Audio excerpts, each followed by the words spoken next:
This is a quick video on questions you can ask before hiring a website design firm. And actually, I, I think you should put together a service agreement. Now, this is not a service agreement or legal document.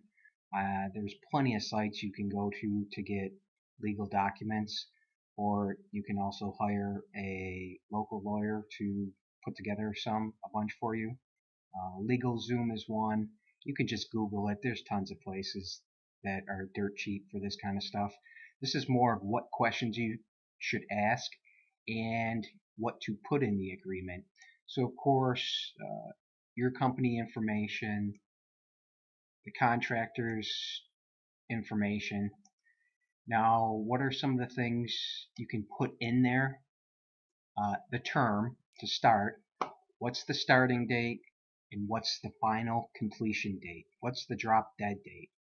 Not a couple weeks, 3 weeks. Give me an exact starting date and an exact completion date. Now you might finish it early, that's great, but you definitely want to establish a final date that it will absolutely be done on this date. Now, this is important to have some kind of a discount or penalty if the completion date is not met. Otherwise, a contractor can go on and on and on and on for months, years. There's nothing you can do if you don't establish in an agreement that if you don't finish in 45 days, well then I receive a 10% discount. If you don't finish in 60 days, I receive a 25% discount. Whatever two people can agree to. The point is, you want these dates to be established, or this can drag on for eternity. Next is the number of pages that are included in your project. This is very important. Ownership, who owns the site, who owns the domain name, who is hosting it. I would encourage you to go to somebody like HostGator, Bluehost, any number of places, and go ahead and buy the domain, have it hosted already, then bring in a designer and give them short-term temporary access. Next is work progress. If it's going to take a month, then when will I receive updates? Weekly, daily, in the middle? I just want to know what's going on and what the progress is, so let's agree to that right now. Payment schedule. Do I need a down payment? What percentage? What are the final payment terms? What do I need to pay by PayPal, credit card, checks?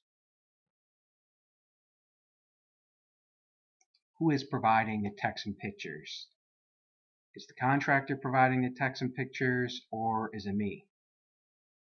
If the contractor is providing it, then I need some kind of an acknowledgement they have the legal right to use them. If they purchased them, where did you purchase them? Do you have the license to use? You can't just buy one image and use it forever. You got to buy a license for multiple use. So you want to make sure they didn't just steal the picture from the internet, or they can come back to you later on down the road and blame you. Sign off that the contractor is not going to use one of his previous clients' work product, unless they agree to it, of course. And this goes right to the other two above. Original content. You want to make sure that if the contractor is putting together the content, that it is all original. And if something is not original, you want to know ahead of time so you can contact that person and make sure that they are okay with it. Even if they just give you a quick email back that it's okay, they don't mind, that's fine. You can just save that email then if something happens later on down the road. It's pretty commonplace among some contractors. They just Google something and they just rip it off and put it on your site, and people come after you and they're all pissed when you probably didn't even know. So that's why you want to get all this down in writing. This isn't that big of a deal, but a contractor agrees not to advertise your relationship. Sometimes you will see after a project is done, the designer will go and promote it to show everybody, which is great, but you might not be okay with it, at least in the beginning. So you just want to get that established that you can't go and do that without checking with me first.